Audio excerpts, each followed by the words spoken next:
Welcome to episode 18 of Northwynd, the Druid True First Life series. Here I am, level 19, and in this episode I'm going to be doing Elite Prey on the Hunter.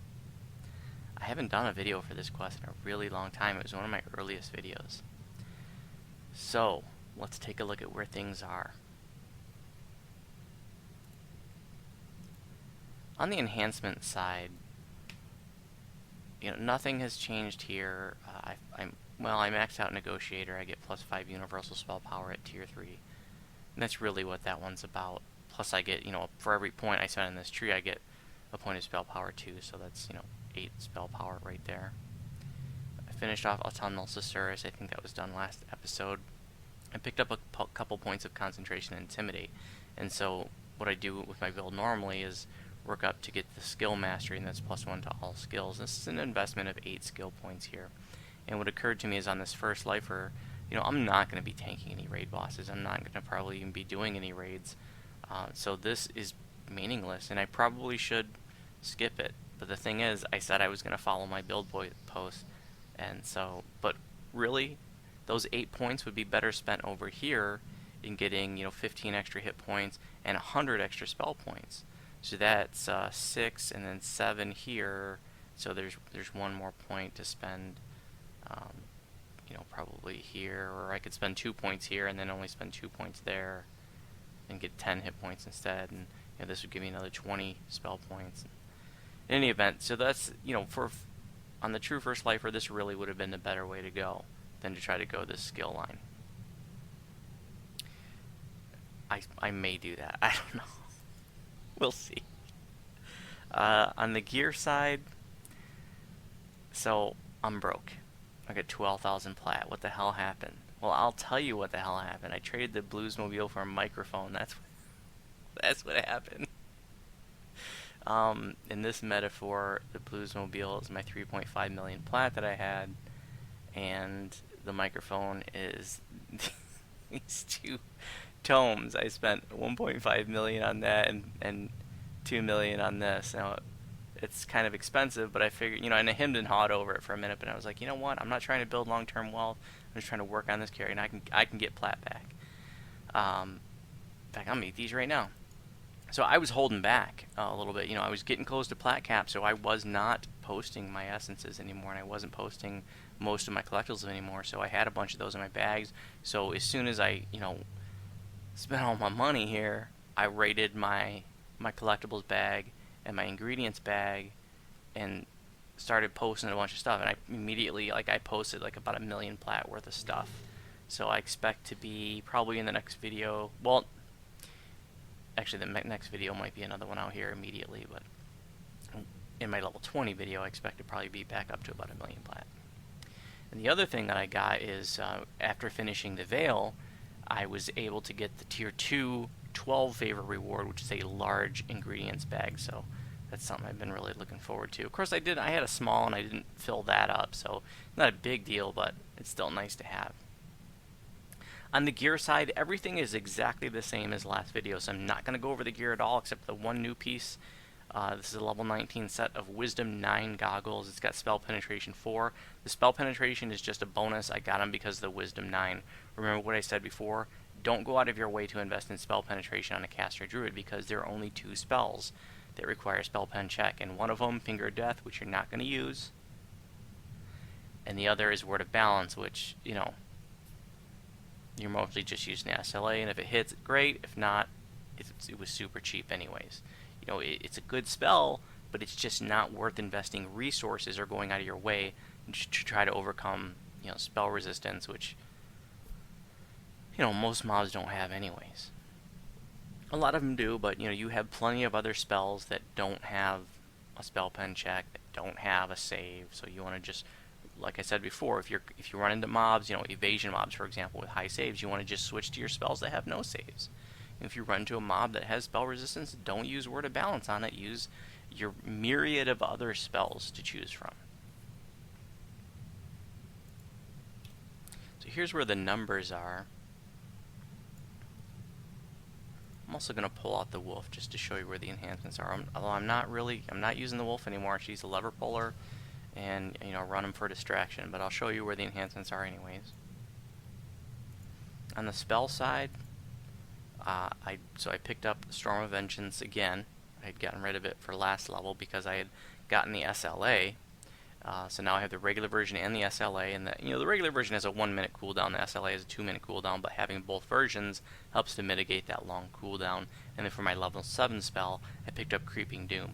This is a really awesome spell that I overlooked for years until somebody commented, in my build posts a while back that, they were surprised that I wasn't talking about Creeping Doom.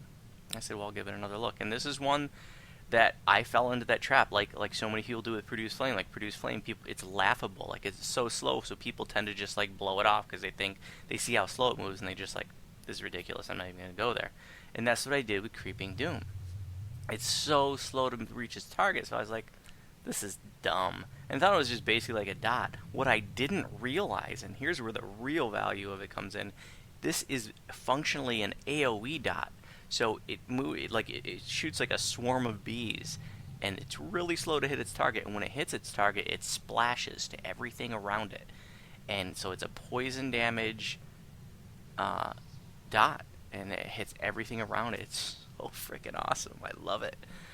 I don't use it a lot though, just because my SLAs and my sort of AoE routine usually takes care of stuff. But if I'm in a particularly big group of mobs or a tough group of mobs, I will throw a Creeping Doom in addition to the Ice Storm and the Sleet Storm and the Storm of Vengeance and all that jazz. So if you've never played with Creeping Doom or you blew it off, give it a look again. Don't think there's any other spells worth mentioning.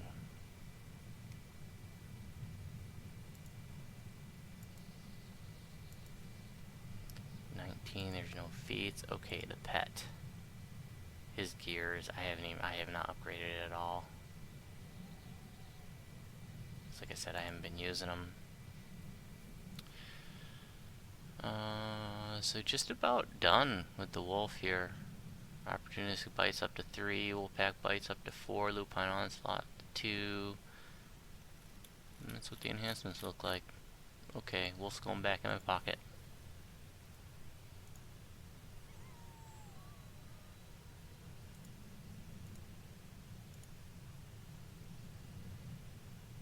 That is Osirikax, who is the white dragon in Korthos, if you never realized, you never put that together. Boss of this quest.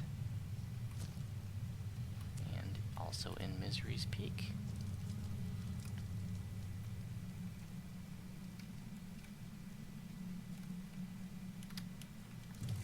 So, if you're new to this quest, you don't want to spend a lot of time fighting mobs. This is everything respawns in here, pretty much everything, and so you can just sit there and fight mobs endlessly. So really, just keep running and fight mobs if the DA starts getting a little out of hand.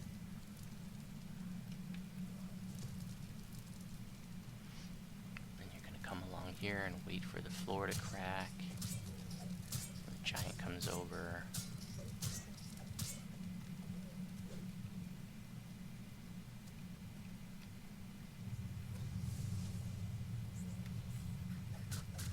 Picked up some shield scrolls, but I only have a 25% chance to use them. But if it's a serious situation,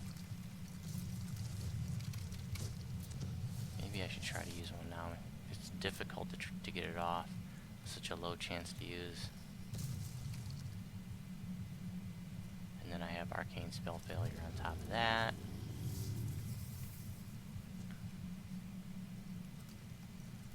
Did another DQ raid today, so that was my 3rd run this life.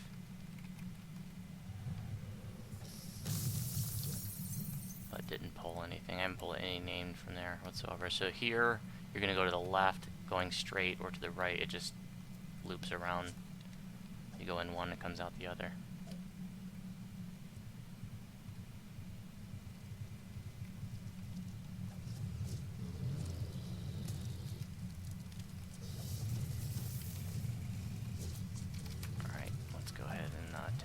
business here.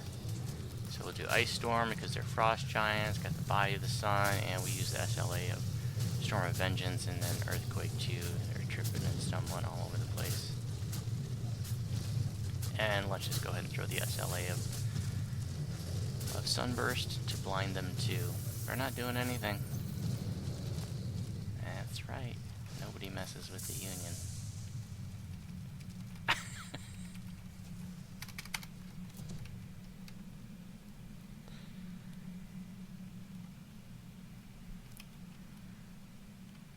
Now I don't have any giants to come break this.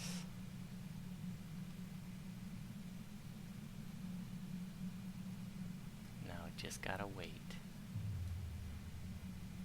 I messed up everything.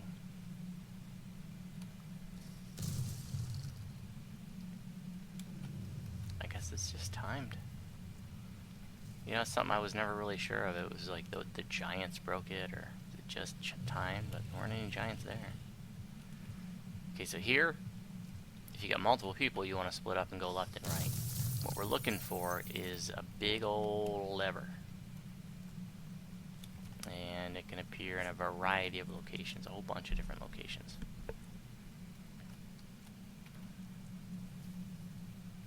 There are more possibilities left than right, but left and right do loop around and meet up with each other. This can be a really confusing quest to new people because it's a little bit mazy, but it's not as complicated as it sort of seems. So if you were to go that way, it would eventually loop around to that right direction back at the previous intersection. But I'm going to go up here. Oh, one of the locations, the first location that the lever would have been was up there.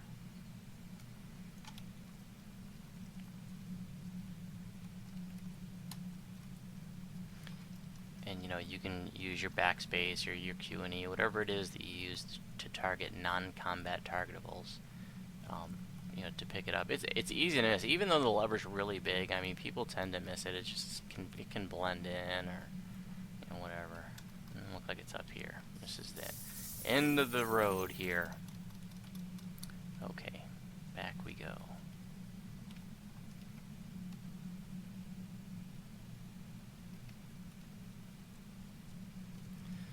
So I think I'm going to do a video of Enter the Kobold as well, just because that has a pretty tough end fight, so I thought it'd be fun to do. And that way it'll get me on track with having the episode number coincide with my level. So right now every episode I'm doing is one under my level, but this way it'll put me on so episode 20 will be level 20. And episode 19 will be level 19. So now, I didn't go back the other way. I'm just going to keep going around this way because, like I said, it loops around. And there's actually a bonus chest. Hey, there it is. That just sort of appears randomly in a variety of locations.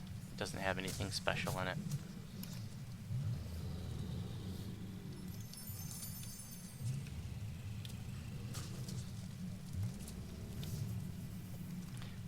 Oh, there it is.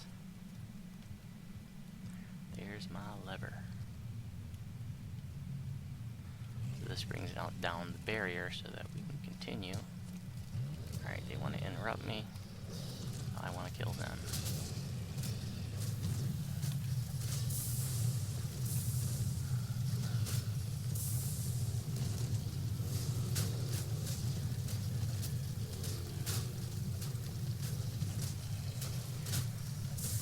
I finished the Veil with no problem, you know, after that video I did of Ritual Sacrifice. I then did Coalescence Chamber and Running with the Devils. And I was worried about Running with the Devils, but it was no problem.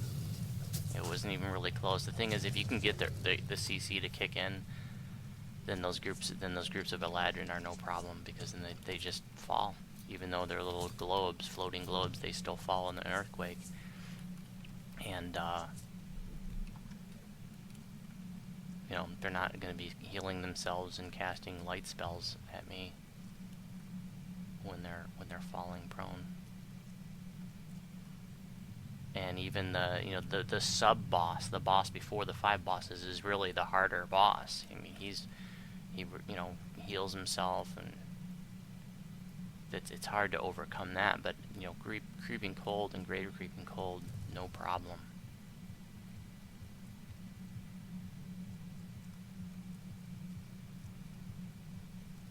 And then I did monastery before this, and that wasn't a problem. I was a little bit worried about the traps, you know, but I know that quest well, so I know where the traps typically are. And see, I kept going around that left side because I wanted to show you here that it connected. So that's the way I went.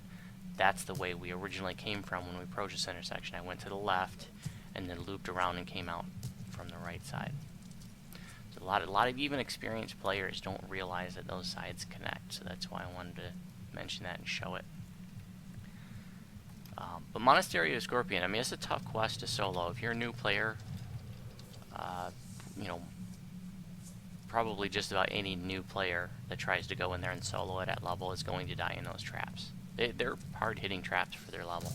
But you know, an experienced player knows where they are and knows how to avoid them and stuff.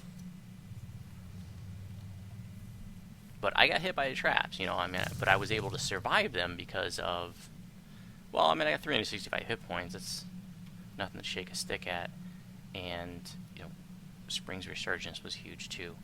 The Sannyasi fight, you know, he was hitting me pretty hard, but I was able to take a few hits with him, from him, and I actually solved the puzzle. I didn't just kill him. I you know, as I did in a video not too long ago, showed how like you can solo that, and it's tricky. I mean, you gotta dance around. It takes a while, and it can get frustrating because you got mobs running all over the puzzle. So you gotta, like, you know, take him up to the top and then jump down and do like 1 or 2 moves on the puzzle, and then run back up, and then, you know, jump down and do 1 or 2 more moves. But it's fun challenge. Like, when you're a dork like me and you've done that quest 5,000 times, that's what's fun.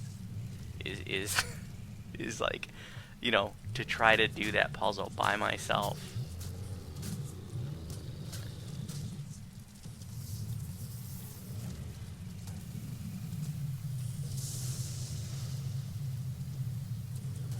That's weird. My sunburst went on timer and yet it didn't go off. Maybe I wasn't facing.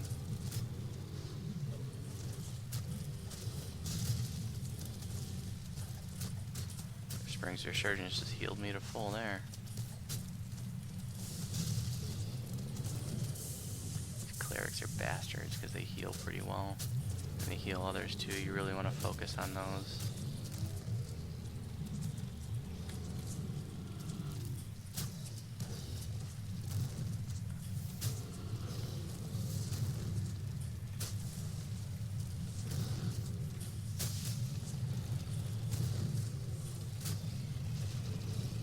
So can't use creeping cold on these guys because they're immune to cold. So produce flame, call lightning,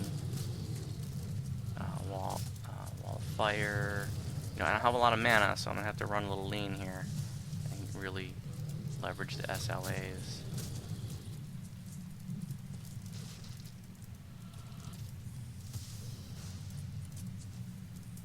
See what the produce flame is doing. So this is unmaximized, unempowered, and you know, that's only 3 spell points. Oops, that was the SLA. So 6 spell points.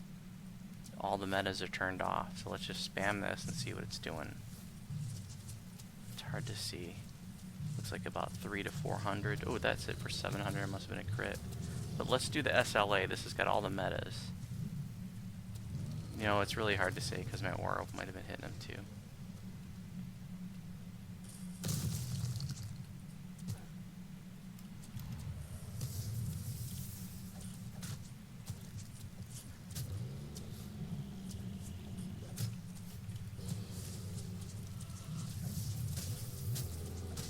This end fight's gonna be fun. Being underpowered, undergeared, under-resourced. I have a plan.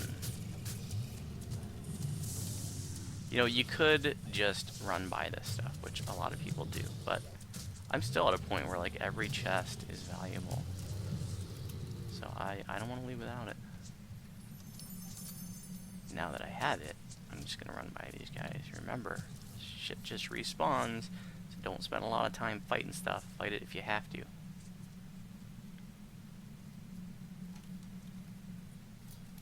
Little heal scrollage. Renew the Spring's Resurgence.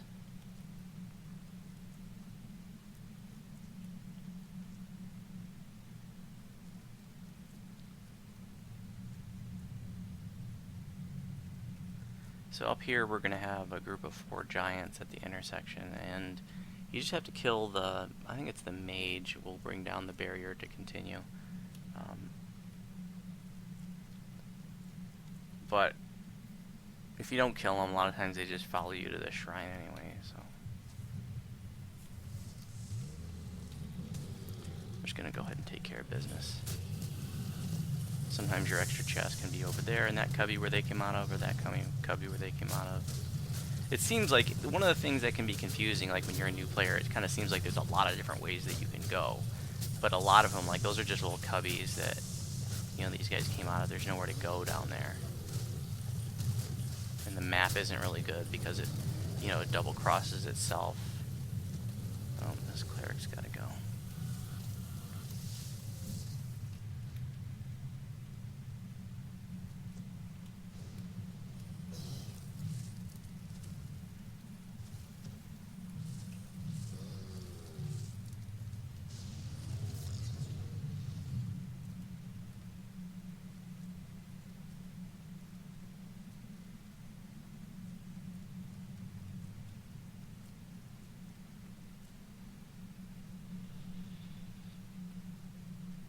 So, like so many people that have been playing this game for years, that were around when Dragon Touched armor was like the end game armor when the level cap was 20.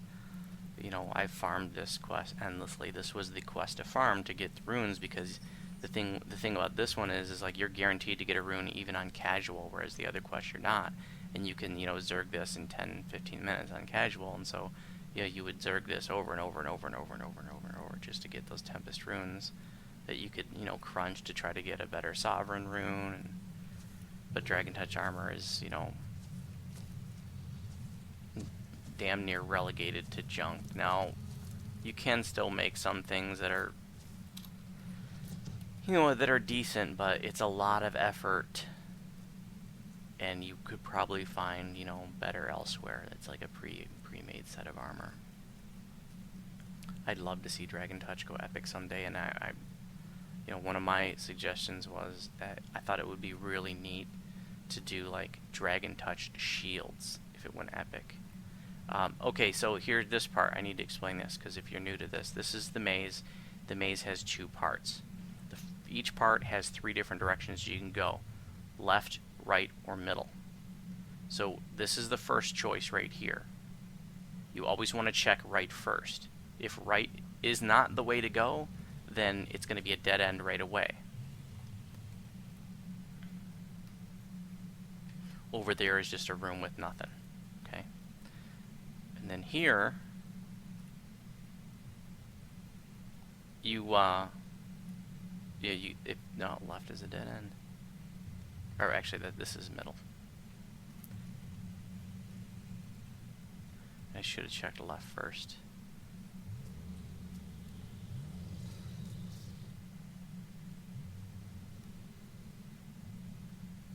Okay, so it was middle, and you can tell you got to the second part of the maze because you can see the eggs encased in that barrier up there.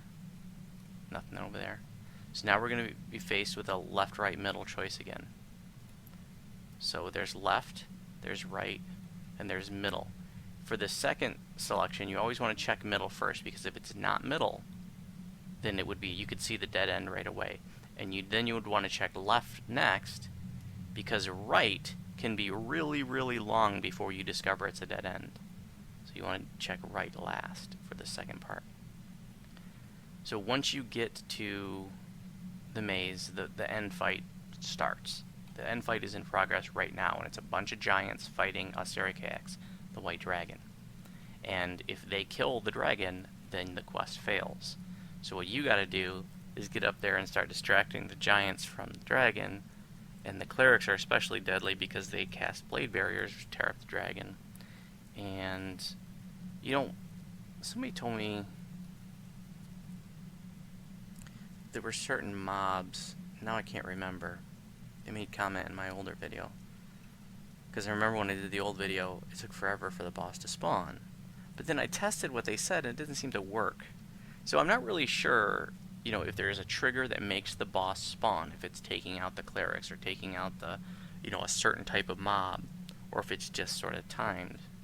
Sometimes he seems to come out almost right away, and sometimes he seems to take forever to come out. By forever, I just mean a couple of minutes. Okay, so you really want to watch the AoEs. Wow, the dragon came right over to me. That was weird. It must have aggroed me when I was up top. What's cool here is we can use Earthquake. Okay? And the Earthquake does damage, but it's not going to do that much damage. And it's better to mitigate the giants than it is to, you know, to have them damaging the dragon. So the little bit of damage the Earthquake is going to do to the dragon is not as much as if the giants were up and about. And I'll even throw a sunburst. Blind them. Gotta get those clerics. I don't mind doing a little bit of damage to a dragon, it's fine. As long as it's in the name of disabling or doing more damage to the giants. But you gotta be careful. I think somebody said the raiders gotta go down. But I thought I had tried that and that it didn't work. But I'm going to focus on the raiders next. Ooh, there's a cleric somewhere in there. Okay, Kaljarn has arrived. So really just, if you're quick enough, you can really just focus on him and not worry so much about the dragon. If you had multiple people here, it would be nice to have some, you know, somebody intimidate the dragon and pull the dragon away from all this riffraff. Keep an eye on the dragon's health, though. There's no way to, like, heal the dragon, but as long as you can kill... As soon as you kill Kaljarn, the dragon can't be damaged by the giants anymore.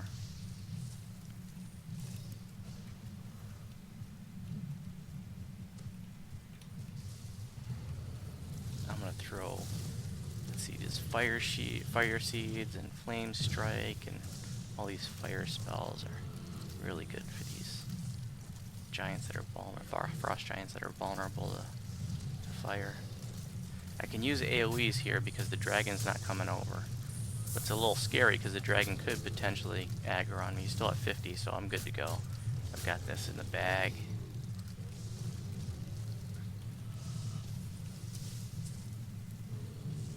Now, like I said, as soon as you kill Kaljarn here, the dragon's not going to take any more damage, and now you can just go nuts with the AoEs. I can't even target the dragon anymore. Now we're going to teach these guys a lesson. A lesson in deception.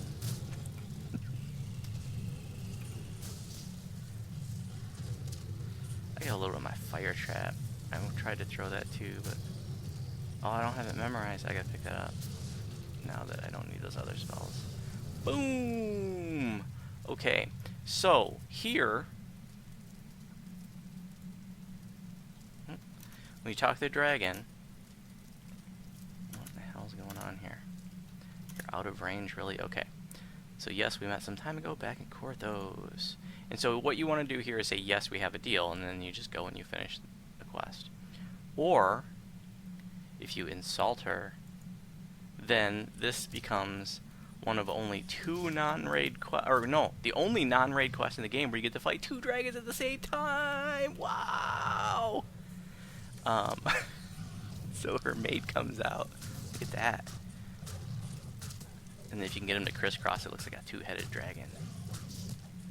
So let's see if what I did was really stupid here. So there's not really any benefit to doing this. I mean, you can pull a white dragon scale from the chest over there. You get some extra chests, but there's really nothing very exciting in there. The only special thing is the white dragon scale, but I just thought I'd do this for the hell of it.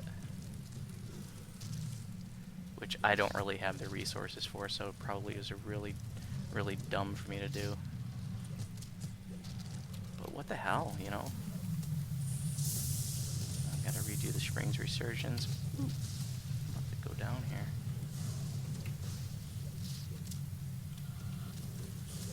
So like I said, if you say yes, we have a deal, then you don't have to do this ridiculousness.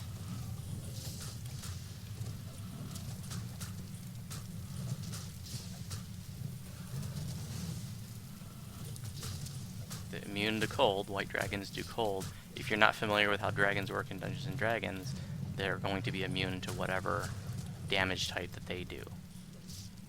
So if you don't remember that, you know, which dragons do which, just watch what kind of breath weapon they use and then know that they're going to be immune to that.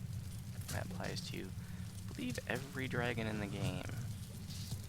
Even like the Draco Lich, you know, does fire and electrical damage and is immune to that.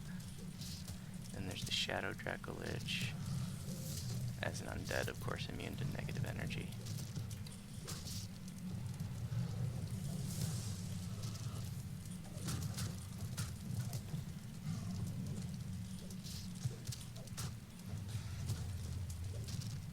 Knocking it down. See, I have 347 mana left, so I can't get crazy with the cheese whiz here. I gotta keep it real.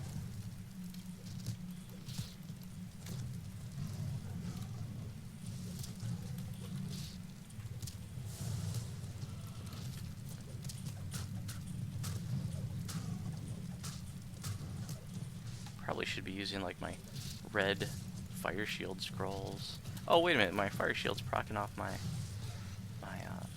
Cloak of Flames. It's pretty badass, perfect for this.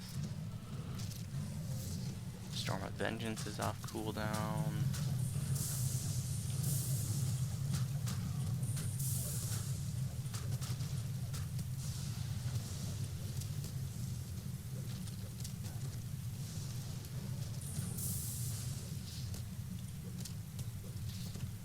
Use my action boosts.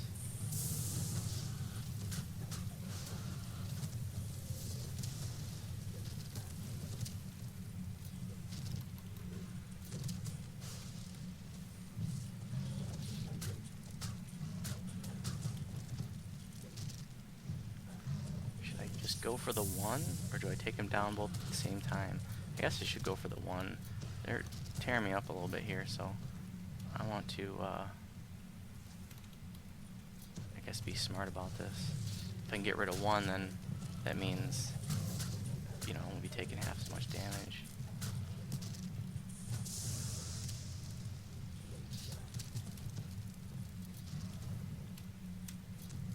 Time to use the clickies.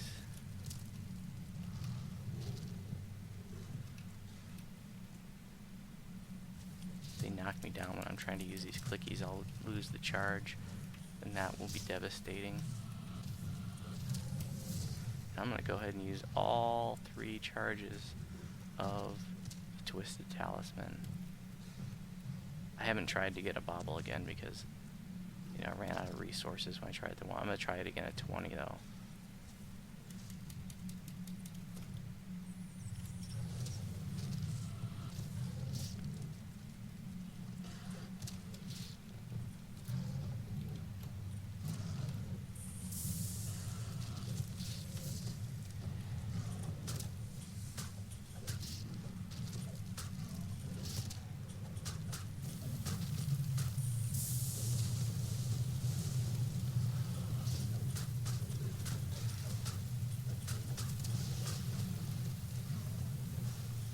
Brings Resurgence again right away.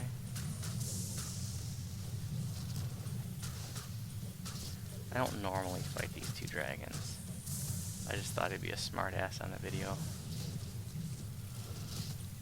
But it also brings up another point, which I haven't talked about very much. I mean, when a druid runs out of mana, you still got, I mean, you could take out an army if you're patient, because you've got so many SLAs. I think druids have more SLAs than any other class in the game. And so, you know, you could tear shit up with your SLAs. Awesome. Takes a while. You can do it.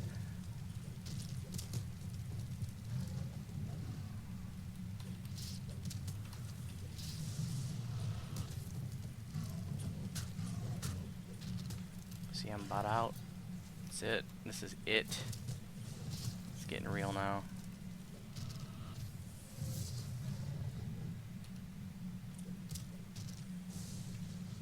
Syracuse is almost dead.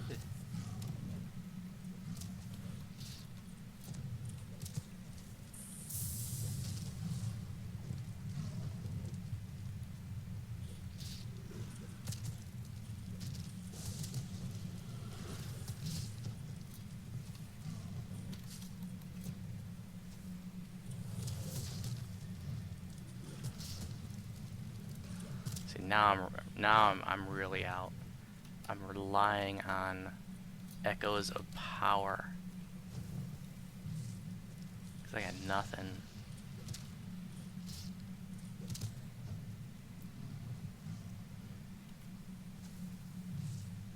It's ridiculous. This was a mistake. What's gonna happen?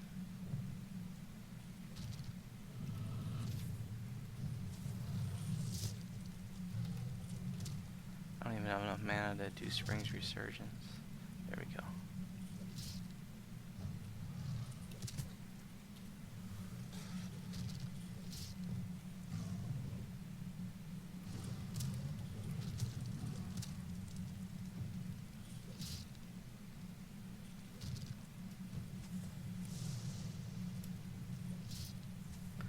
So, you know, this is a good point, you know. I mean, it's kind of ridiculous, but sometimes, you know, I've had people ask, you know, what do you do when you're out of mana? This is what I do. I wait for, heal myself with Spring's Resurgence and heal scrolls. And I wait for my SLAs to come off timer while Echoes the Ancestor regenerates little bits of mana.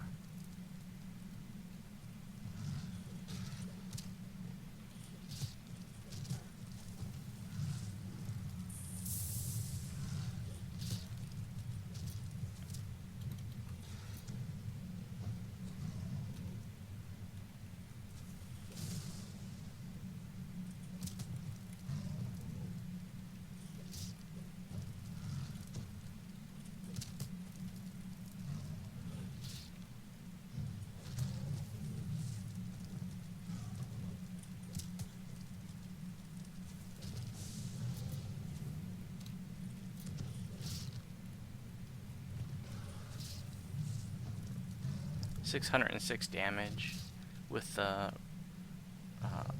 SLA of Produce Flame.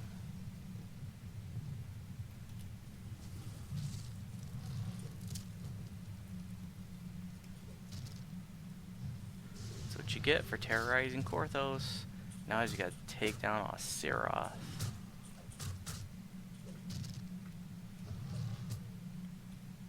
And won't that take forever? Maybe I'll fast forward the video.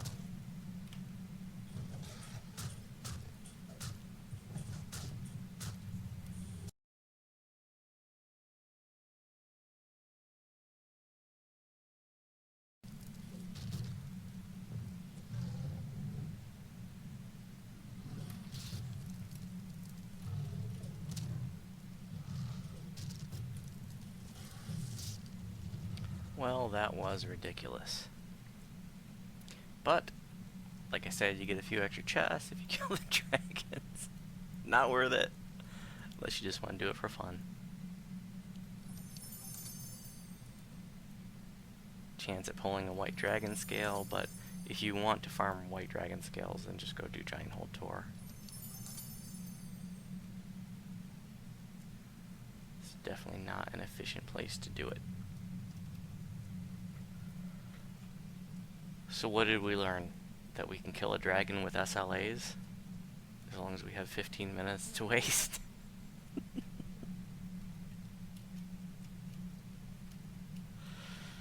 And then the quest will complete once you pick up your essence. You get a toothpick. This is the answer to the riddle. What do you get when you put a toothpick inside of a treasure chest in the middle of your lair?